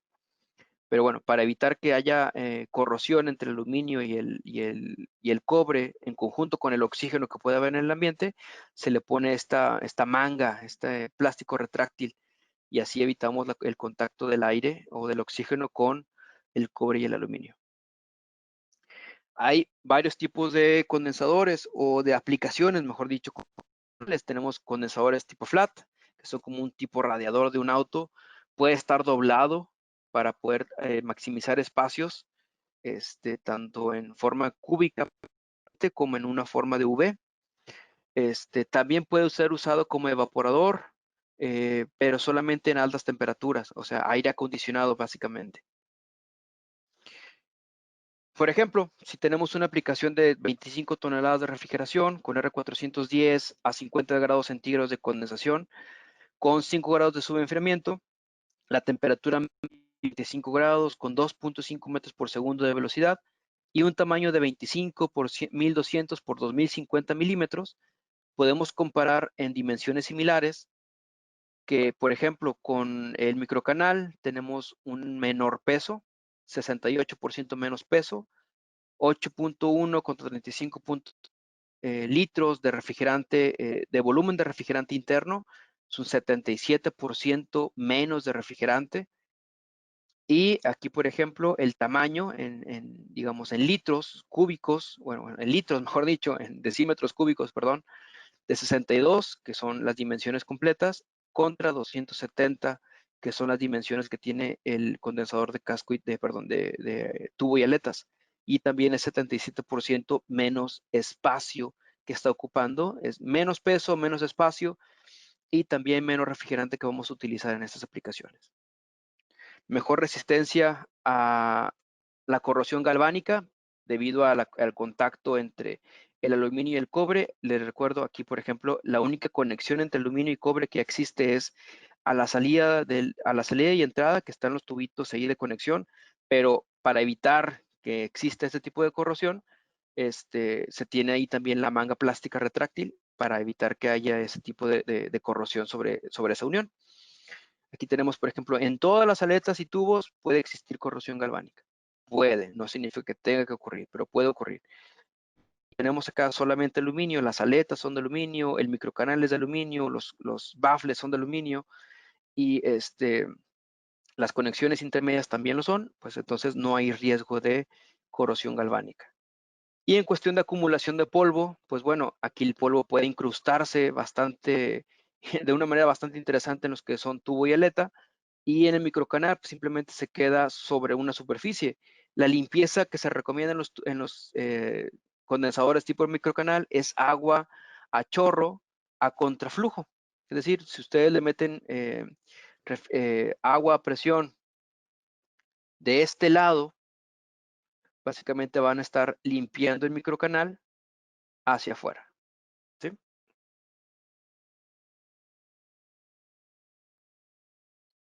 Y ahora, este es uno de los últimos elementos, es el intercambiador de placas. Este intercambiador es muy, muy importante, ¿sí? Pueden usar ustedes el de tubo y el casco y tubo, por ejemplo, para un chiller. Pueden usar algún otro elemento, ¿no? Pero básicamente este elemento que es la evaporación es algo muy, muy importante. El delta T que tengamos aquí de diseño es muy, digamos, directamente proporcional a lo que es la eficiencia que va a tener el sistema. Y ahorita se los voy a mostrar. El principio es básico. De una placa tenemos refrigerante, en otra placa tenemos agua. Y entonces con esto estamos maximizando el uso del área de transferencia de calor que tiene este intercambiador de calor. ¿Sí? Básicamente estamos usando prácticamente toda el área de transferencia de calor en contacto con el fluido. Cuando, por ejemplo, en el microcanal y en el tubo y aletas y en otros que son de otro tipo, el contacto directo entre el refrigerante y el aire o el fluido que estamos enfriando o calentando no es completamente directo. Es el refrigerante toca el cobre, el tubo de cobre y el tubo de cobre transfiere el calor hacia las aletas de aluminio. Eh, en este caso no, en este caso toda la placa está transfiriendo calor del refrigerante al agua o del agua al refrigerante, dependiendo si es evaporador o condensador. Esas son diferencias importantes. El BPH es Braze Plate Heat Exchanger. Es un intercambiador de placas soldadas, nada más. Y puede tener diferentes formas. Aquí, por ejemplo, tenemos una forma tipo V invertida. En este otro caso son los microplacas, ¿sí? Son intercambiador de calor de microplacas soldadas, ¿sí? Y esto nos va a ayudar a tener un mejor desempeño, sobre todo cuando estamos usando R410A. Las caídas de presión que tiene el refrigerante a través del intercambiador son menores, pero también se está maximizando el área de transferencia de calor. Es decir, con menos material tienes más transferencia de calor. Y como es acero inoxidable, no tienes riesgos de que haya fugas porque no se va a romper el acero inoxidable. ¿Sí? Tiene una velocidad mucho más uniforme y tienes áreas de soldadura mucho más estables. ¿Sí? No son puntos, son realmente áreas completas de soldadura que están completamente conectadas a la siguiente placa. Es algo bien, bien importante. Y por ejemplo, estas condiciones de uso, eh, por ejemplo, para un chiller estándar ARI que les decía que son 7 grados de temperatura de proceso del agua contra 12 grados de temperatura que es a la que entra el evaporador, también puede cambiar, ¿sí? Para las condiciones de diseño ustedes tienen que saber qué tipo de fluido van a estar enfriando, con qué fluido van a condensar el chiller o el aire acondicionado que tengan ahí para el uso de la aplicación. Si van a utilizar este intercambiador como evaporador o condensador, eso también es algo muy importante. Si es como evaporador, necesitamos, por ejemplo, qué refrigerante es, cuál es la capacidad frigorífica que ustedes quieren, cuál es la temperatura refrigerante antes de la válvula de expansión y cuál es la temperatura de evaporación. Pero también necesitamos el fluido que ustedes quieren refrigerar y también las temperaturas de entrada y salida que ustedes están planeando de diseño. ¿Sí? Si, por ejemplo, no es agua, es glicol, si propilenglicol o etilenglicol, el que ustedes gusten, y lo van a evaporar, por ejemplo, y quieren este glicol de, por ejemplo, de 7 grados centígrados, que es el proceso o el retorno del proceso, y lo quieren enfriar, por ejemplo, a menos 5 grados centígrados. Sí, ya con el propileno o el etilenglicol probablemente se puede hacer, dependiendo de la concentración. Pero, por ejemplo, para que ustedes tengan menos 5 grados centígrados del fluido que quieren enfriar, tendrían que tener menos 10 grados de evaporación y eso les va a restar capacidad al sistema de refrigeración completa. Ustedes pueden decir, bueno, pero si este chiller es de 10 toneladas, pues me tiene que dar 10 toneladas a cualquier condición y eso no es así. El chiller está calculado a unas condiciones estándar ARI. ¿Sí? Todos los chillers están calculados a un estándar de ARI. Si ustedes utilizan ese sistema de refrigeración o de aire acondicionado a condiciones diferentes a lo que dice ARI, el sistema les va a dar condiciones también diferentes de desempeño y de consumo de energía. Entonces, esto es algo bien importante. ¿Qué va a pasar si nosotros tenemos este tipo de evaporación y condensación? Para ahorrar energía, lo que necesitamos es disminuir la relación de compresión, ¿sí? Aquí, por ejemplo, disminuimos la compresión, perdón, la condensación y aumentamos la evaporación. Entre más alta sea la temperatura de evaporación y entre más baja sea la temperatura de condensación, más ahorro de energía vamos a tener, porque nos estamos ahorrando aquí esta relación de compresión y esta relación de compresión. Si ustedes dicen, oye, pues es que conseguí unos intercambiadores bien baratos, pero pues les dieron, por ejemplo, un intercambiador de calor de 10 grados centígrados de delta T. Ahorita les voy a mostrar cómo funciona eso. Si ustedes tienen un delta T muy grande, tienen un área de transferencia de calor muy pequeña y por lo tanto van a incrementar la presión de la condensación o van a tener que reducir la presión de la evaporación para lograr la temperatura que ustedes quieren. ¿Sí? Básicamente es la temperatura objetivo del producto que ustedes quieren, por ejemplo, en este caso, agua o glicol, va a depender de la temperatura de evaporación y del delta T que tenga ese intercambiador de calor, ¿sí? Por ejemplo, bueno, esto ya lo vimos, en lo que es la suma de los calores. Si se fijan también, vamos a tener una reducción muy importante en el consumo de energía del compresor, ¿sí?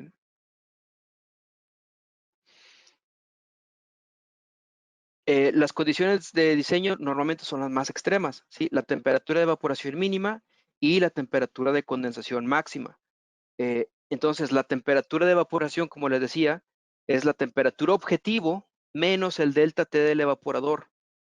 Con esto encontramos la temperatura de evaporación. La temperatura ambiente máxima más el delta T de condensador nos da la temperatura de condensación. ¿Por qué más? Porque acuérdense que el calor fluye del punto más caliente al de menor temperatura. Y con eso, pues obviamente necesitamos que el refrigerante sea más caliente que el aire ambiental para poder disipar calor hacia ese aire. ¿Sí? Entonces, necesito que el refrigerante esté a una temperatura inferior a la que yo quiero el agua o el glicol y quiero que el refrigerante esté a una temperatura mayor a la que tenemos tanto del agua que viene de la torre de enfriamiento o del aire que está pasando a través del condensador. ¿Sí? Entonces, si yo tengo, por ejemplo, 15 toneladas de refrigeración en un proyecto con R410, tengo temperatura de objetivo de 7 grados y una temperatura ambiente máxima de 40, ¿sí? Esos son los datos que normalmente vamos a obtener del cliente. Nosotros como frigoristas tenemos que encontrar cuáles son las condiciones a las que realmente va a trabajar mi sistema para saber qué es lo que tengo que ofrecer. Si yo me voy con esta información, ¿qué ofrecerían ustedes? Pues un chiller de 15 toneladas. Fácil, pero no es así. Aquí, por ejemplo, tengo un delta T del evaporador de 10 grados y un delta T de condensador de 15 grados centígrados. Con estos datos, yo tengo las condiciones de diseño y de selección. Aquí, por ejemplo, Si yo tengo 7 grados objetivo y tengo 10 de delta T en el evaporador, entonces voy a tener menos 3 grados centígrados de evaporación. Si yo tengo 40 en el ambiente y tengo 15 de delta T en el condensador, entonces voy a tener 55 de condensación. Y esas son mis condiciones más severas, más extremas. Con esto, yo voy a meter estos datos a mi software de selección. Tengo aquí menos 3 grados centígrados, 55 de condensación, y con esto obtengo yo un compresor DSH295 que me va a dar 15.39 toneladas a estas condiciones, con una eficiencia en este punto. El EER no es seasonal, no es anual, es en este punto solamente.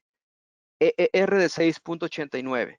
Significa estoy produciendo 6.89 BTUs por cada watt que le estoy pagando a comisión.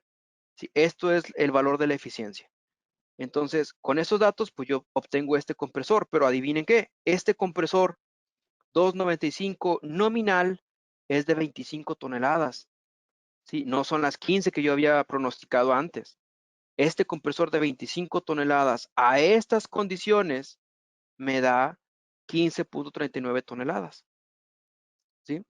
Y así va a ser con todos los compresores, para que no se vayan con la finta de que, es que este compresor es de 10. Bueno, 10, ¿a qué condiciones? ¿Sí? Si, por ejemplo, ustedes tienen este tipo de intercambiadores de calor y necesitan esas 15 toneladas de refrigeración, pueden cambiar los intercambiadores de calor por unos más eficientes y tener un mejor resultado. Sí, o por ejemplo, si este es el valor que ustedes tienen para la aplicación, pues entonces esa sería la selección correcta. Entonces, para una aplicación de 15 toneladas de refrigeración que requiere el cliente, ustedes necesitarían un chiller de 25 toneladas de refrigeración nominales que a estas condiciones les va a dar 15.39, que es un poquito más de lo que está pidiendo, pero es un porcentaje bastante sano en cuestión de máxima capacidad. Las condiciones a las que este compresor les va a dar 25 toneladas son 7 de evaporación, 54.4 de condensación, 8.3 de subenfriamiento y 11.1 de sobrecalentamiento, ¿sí? Es a estas condiciones, este compresor me daba las 25 toneladas nominales que me dice, ¿ok? Bueno, tengo este ejercicio aquí. Este compresor me da la capacidad que yo busco a esas condiciones, ¿ok? ¿Qué pasaría? Bueno, aquí está el cooling capacity que está en toneladas y acá tengo la eficiencia que está en BTUs por watt hora. ¿Qué pasaría si ahora, en vez de tener 10 grados de delta T y 15 grados de delta T en el condensador, cambio esto a 5 de delta T y 10 de delta T, tanto en el evaporador como en el condensador? Entonces aquí yo ya no tendría menos 3 y 55, tendría ahora 2 grados y 50 grados centígrados de condensación. Al cambiar esos intercambiadores por unos más grandes, obviamente voy a tener una mayor área de transferencia de calor. Obviamente también va a ser un condensador y un evaporador de mayor tamaño. Al tener yo más área de transferencia de calor, puedo reducir los delta T y con esto yo también puedo meter estos datos al sistema de selección. Ahora pongo 2 grados centígrados de evaporación, 50 grados centígrados de condensación y obtengo un compresor SH240. SH240 es un compresor de 20 toneladas de refrigeración, ¿sí? Ya es un modelo más pequeño. Este compresor me está dando 16.66 toneladas y una eficiencia de 9.81. Entonces, este compresor DSH240 me da 20 toneladas de refrigeración a las mismas condiciones nominales, pero a estas condiciones me va a estar dando 16.66 toneladas de refrigeración, con un consumo de 20.37 kilowatts y una eficiencia de 9.81. ¿Qué significa esto comparado contra la selección anterior? 42% más eficiencia. ¿Por qué? Porque ahora estoy produciendo 9.81 BTUs por cada watt hora que le estoy pagando a comisión, ¿sí? De 6.6 que tenía antes a 9.81, tengo aproximadamente 42% más eficiencia. Tengo 8.2% más capacidad, tenía 15.25 y ahora tengo 16.66 toneladas de refrigeración con un compresor más pequeño, ¿sí? Y aquí 24% menos consumo de energía también. Entonces, la selección de los intercambiadores de calor es algo fundamental a la hora de seleccionar un sistema de refrigeración.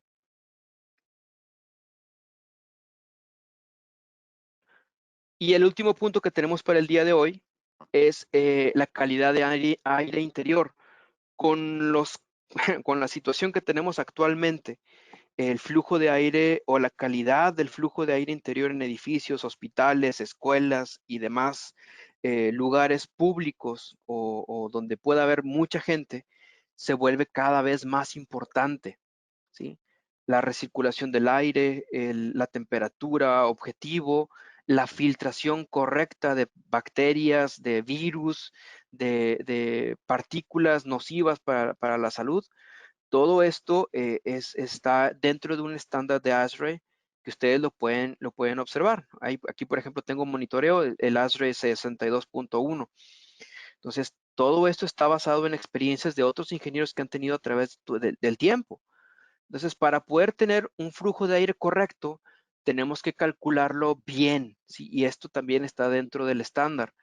Por ejemplo, aquí tengo el flujo de aire exterior requerido por persona por el número de personas más el flujo de aire exterior requerido por unidad, multiplicado también por el área útil de la zona. Entonces, con esto yo puedo saber cuál es el volumen, bueno, o flujo de aire necesario por cada zona, ¿sí? Esto es algo bien importante también. Necesitamos hacer cambios de aire, necesitamos saber cuántas personas va a haber en cada habitación, cada lugar, para saber cuánto aire realmente tenemos que estar moviendo. Entonces, esto lo podemos convertir también gracias a las leyes de afinidad. Un ventilador me va a estar dando el 100% de la potencia con el 100% de diferencial de presión, con el 100% de caudal de aire al 100% de sus revoluciones por minuto. Pero si yo reduzco, por ejemplo, a 80% la velocidad de este ventilador, me está dando el 80% del caudal, pero me genera el 64% de diferencial de presión. Y también se cae la potencia consumida a un 51.2%, ¿sí? Yo le bajo 20% de velocidad y reduzco 50% el consumo de energía de esos ventiladores. Y si sigo bajando la velocidad, pues obviamente también voy bajando de forma lineal el caudal, pero la presión y la potencia se reducen en un porcentaje mucho mayor, prácticamente exponencial. Aquí, por ejemplo, encontramos lo que es la ayuda que tenemos de los variadores de frecuencia para manejar tanto el flujo de aire como el diferencial de presión. ¿Sí? Recuerden que los filtros los vamos a estar cambiando de acuerdo a un diferencial de presión que tengamos antes y después del filtro. Si la caída de presión es demasiado grande cuando pasa el aire a través de ese filtro, significa que ese filtro ya está lleno, ya está sucio, ya hay que reemplazarlo. Entonces, utilizando esas diferencias de presión y también manejando las cajas de aire, de flujo de aire variable, también podemos mejorar por completo la eficiencia del flujo completo del sistema de ventilación, ¿sí? Aquí, por ejemplo, tenemos varios controles, pero por ejemplo, acá tenemos el serpentín para calentamiento, para enfriamiento, por ejemplo, cuando tenemos frío allá afuera, para enfriamiento, cuando tenemos calor. Los ventiladores, aquí los tenemos, los sensores de temperatura y sensores de presión estática. ¿Sí? Todo esto nos va a estar influyendo para el manejo correcto de aire a través de todos los ductos de ventilación. Como conclusiones podemos encontrar que el variador de frecuencia nos permite ajustar el volumen de suministro de aire a medida que cambian las cargas de las zonas. Es decir, si por ejemplo cambian las personas o cambia, por ejemplo, algún elemento que nos esté generando carga térmica, el variador de frecuencia puede absorber esas variaciones e incrementar o reducir el flujo de aire que necesita cada uno de esos puntos. La ventilador de retorno se modula en paralelo con el ventilador de suministro para mantener una diferencia en la cantidad de aire de suministro y retorno de zonas. Tanto el aire que estamos inyectando como el que se está extrayendo se varía gracias a el flujo, bueno, a la velocidad que puede variar este variador de frecuencia. Y al monitorear la presión diferencial del filtro, se optimiza su vida útil. Obviamente les decía, si el diferencial de presión que tenemos a través de un filtro es demasiado grande, es momento entonces de cambiar ese filtro. Mejora la operación de las cajas de flujo de aire variable de volumen de aire variable, y reduce también el desgaste del motor, permitiendo tener una vida útil más larga. ¿Sí? Eso es en cuestión de flujo de aire. Pero, por ejemplo, en la manejadora de aire también tenemos otro punto. En la manejadora de aire es donde tenemos el intercambio entre el fluido que estamos utilizando para enfriar el aire y el aire que estamos enfriando realmente del cuarto refrigerado.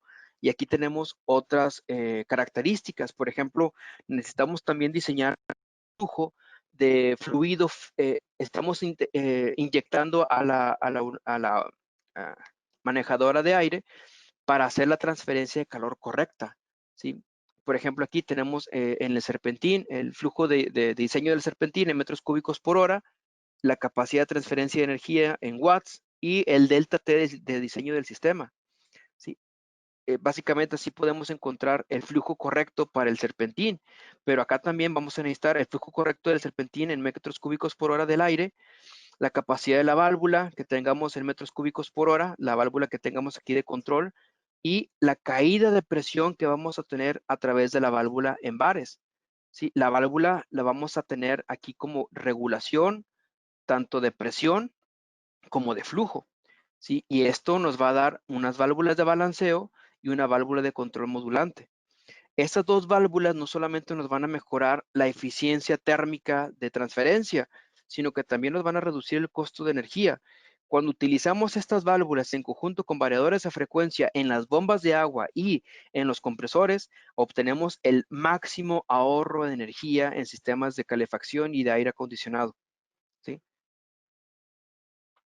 Ahora, el flujo de diseño lo podemos tener del serpentín y la caída de presión del ramal o el serpentín va a ser el KB que vamos a utilizar para cada válvula. Recuerden, el KB es una propiedad que tiene la válvula, es prácticamente cuánta agua puede pasar con cierta caída de presión. ¿Sí? A ese valor es el valor que se le da de KB o de KV a cada una de las válvulas. Y por ejemplo, aquí tenemos otra válvula que puede ser, bueno, aquí por ejemplo pueden ver control de flujo y control de presión en cada uno de los ramales para obtener el máximo desempeño de un sistema de refrigeración completo. ¿Sí? Aquí tenemos el chiller, la bomba de agua del chiller, tenemos aquí con variador de frecuencia hacia los diferentes sistemas que tenemos aquí enfriando. Por ejemplo, si cerramos una o varias, entonces la presión se modula y el flujo de agua también se va regulando para solamente utilizar lo que sea necesario en el momento en que se está seleccionando este tipo de sistema, ¿sí? Reducimos al 50% de la capacidad requerida, también se reduce al 50% de la capacidad de energía requerida para lograr esta capacidad, ¿sí? Con diferenciales de presión en todas partes para saber que cada uno de los intercambiadores de calor está recibiendo el flujo y la presión correcta para lograr el máximo desempeño en transferencia de calor en cada uno de los puntos, ¿sí? Y ahora también tenemos, bueno, válvula de balance y válvula de control modulante, pero podemos también tener válvulas PICB que son de un solo cuerpo. Y que tenemos limitador de caudal, control diferencial de presión y válvula de control, todo aquí también con la PICV. El funcionamiento de las válvulas ICV es básicamente así. Bueno, déjame los muestro otra vez.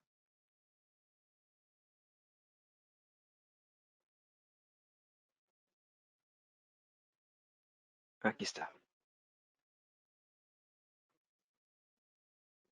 Se reduce, se incrementa el flujo de acuerdo a nuestra necesidad.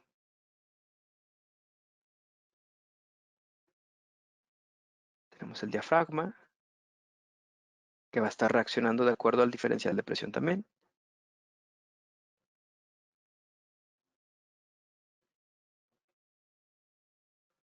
Tenemos la función de válvula de control. correcto caudal, correcto control de caudal.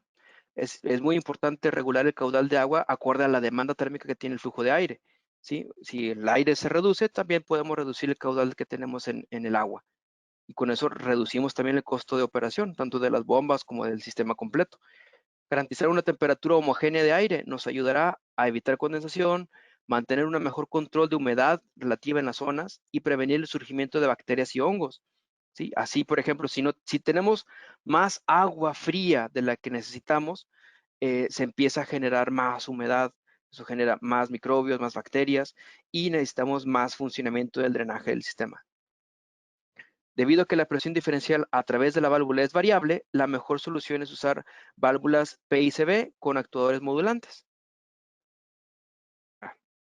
Y aquí llegamos a el punto de las preguntas y respuestas. Ahí mi compañero Felipe ha estado contestando la mayoría de las preguntas. Vamos a ver si tenemos algunas otras preguntas pendientes.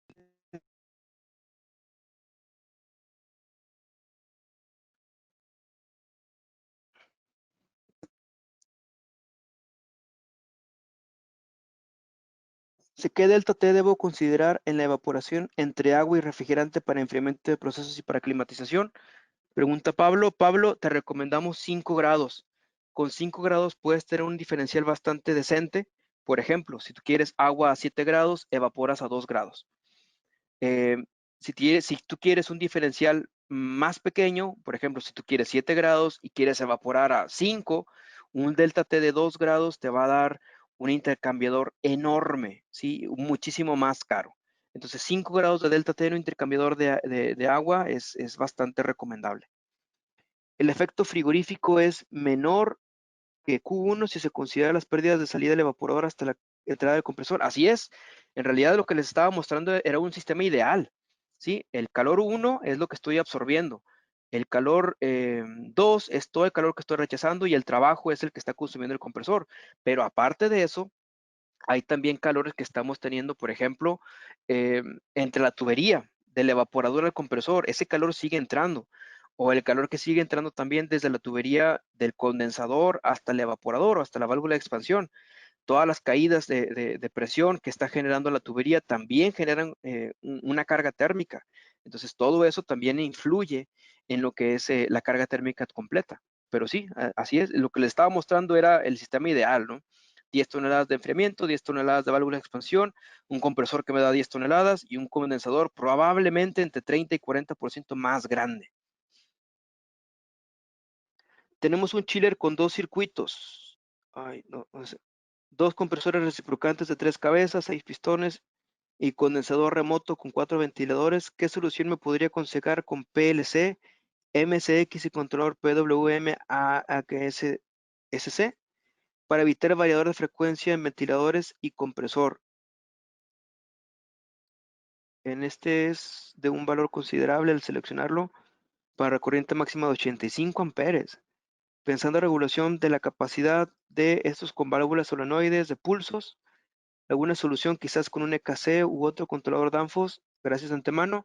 Ahí, por ejemplo, para control de chillers tenemos unas soluciones en MSX que te pueden regular hasta 8 compresores de velocidad fija, uno de velocidad variable, ventiladores de condensador por etapas o con velocidad variable también.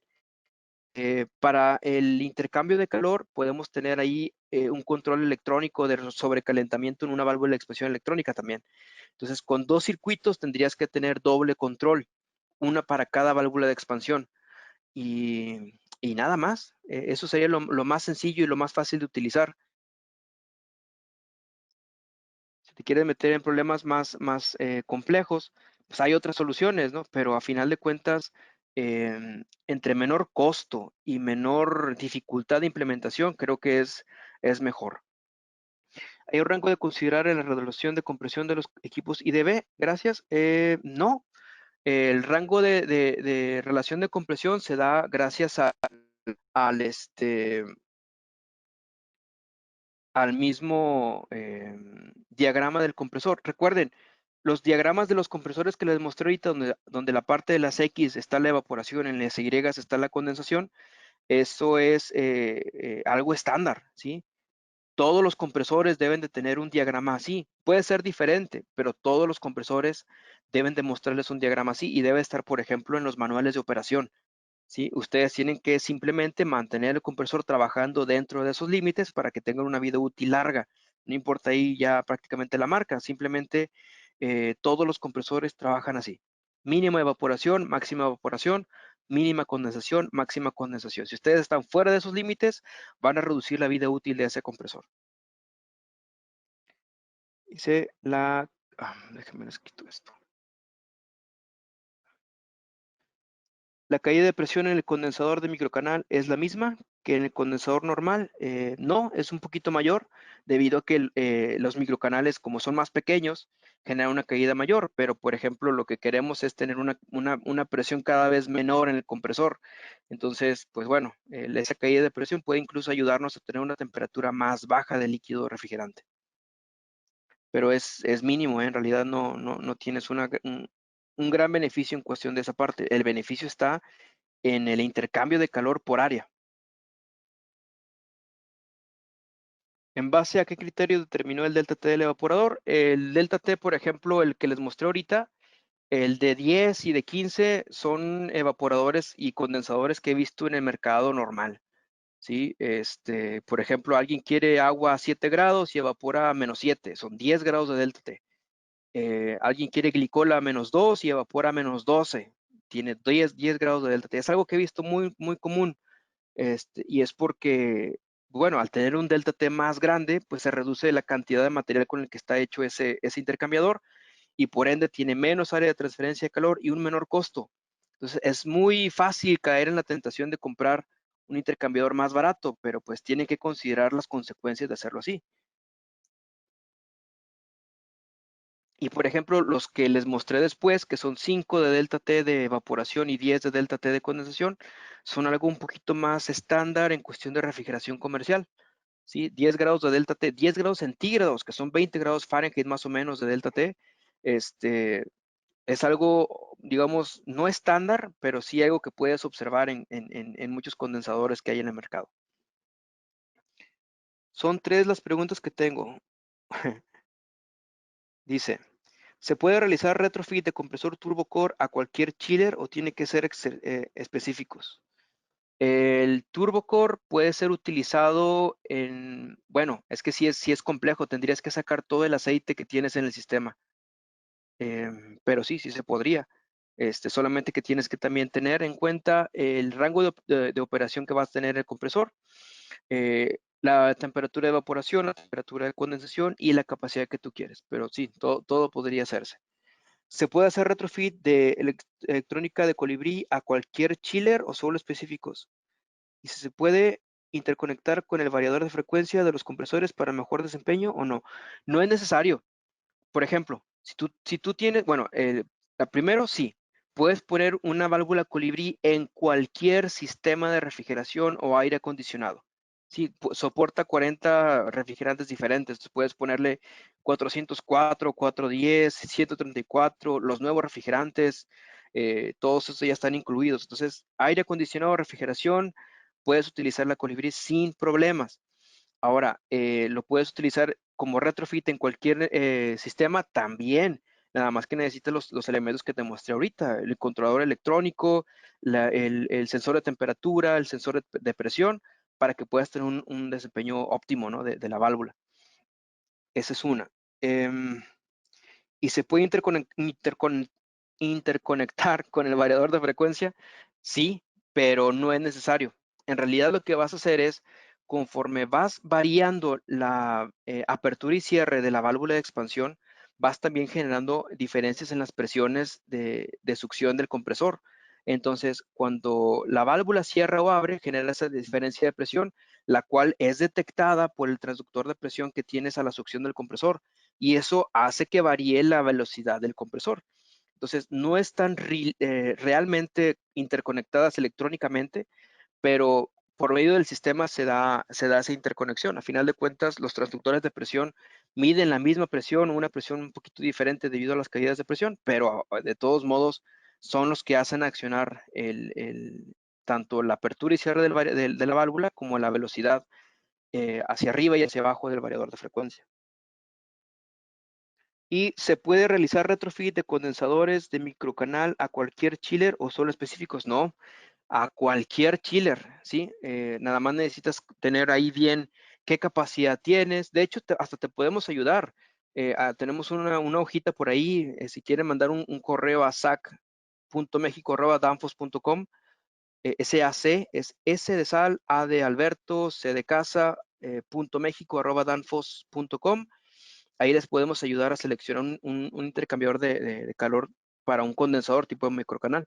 Pero necesitamos, por ejemplo, qué capacidad quieres, qué temperatura ambiente necesitas o va a estar funcionando realmente, cuánto delta T necesitas también, si lo quieres de un delta T muy bajo, muy alto, y también qué ventiladores tienes disponibles, ¿sí? Si tú tienes, por ejemplo, ya ventiladores de cierta capacidad, motores de cierta potencia y ventiladores de ciertos CFMs, eso nos lo mandas a nosotros y nosotros calculamos el área que necesitas para tener esa transferencia de calor. Y creo que son todas las preguntas que hay hasta el momento. No sé si hay alguna otra duda por ahí, Felipe. Sí, Adrián, Felipe nos está ayudando a responder algunas otras. Llegaron unas, aquí te las estoy asignando.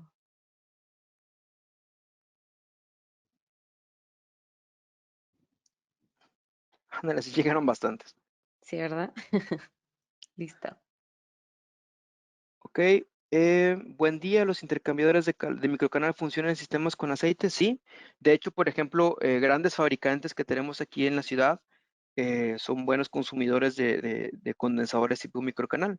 Y todos esos sistemas funcionan con aceite, ¿no? Son sistemas de compresión normales con compresores scroll o alguno que otro con pistones.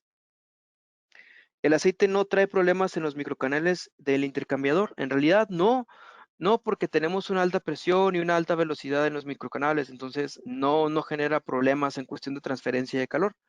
Este, lo que hemos visto, por ejemplo, es que el aceite normalmente se atora, pero en el evaporador, porque en el evaporador el refrigerante está a una temperatura mucho menor, el aceite aumenta su viscosidad y es un poquito más difícil sacarlo de ahí, pero en el condensador, como el refrigerante está caliente, está en forma de vapor, el aceite también está a la misma temperatura, entonces es muy fácil que fluya hacia el sistema, ¿no? Entonces no hay un problema real con el aceite y el microcanal. Pues listo, Adrián, son todas las preguntas que tenemos al momento aquí en el panel. Perfecto. Pues bueno, señores, en caso de que tengan alguna otra duda, algún otro comentario, estamos a sus órdenes. Allí en el correo que les mencioné de soporte técnico es sac.mexico@danfoss.com. Estamos para servirles. Espero que les haya sido útil, que les haya sido interesante este webinar. Si tienen algún comentario que les hubiera gustado agregar algo o quitar algo, tal vez, por favor, háganoslo saber ahí en la encuesta. Y digo, a final de cuentas es para mejorar, ¿no? Aquí les puse una información que yo creí que era necesaria mostrar. Si ustedes que consideran que sea necesario mostrar alguna otra, por favor, díganos y para los siguientes entrenamientos los estaremos tomando en cuenta. Les agradezco mucho su tiempo y espero que tengan un muy buen día. Hasta luego.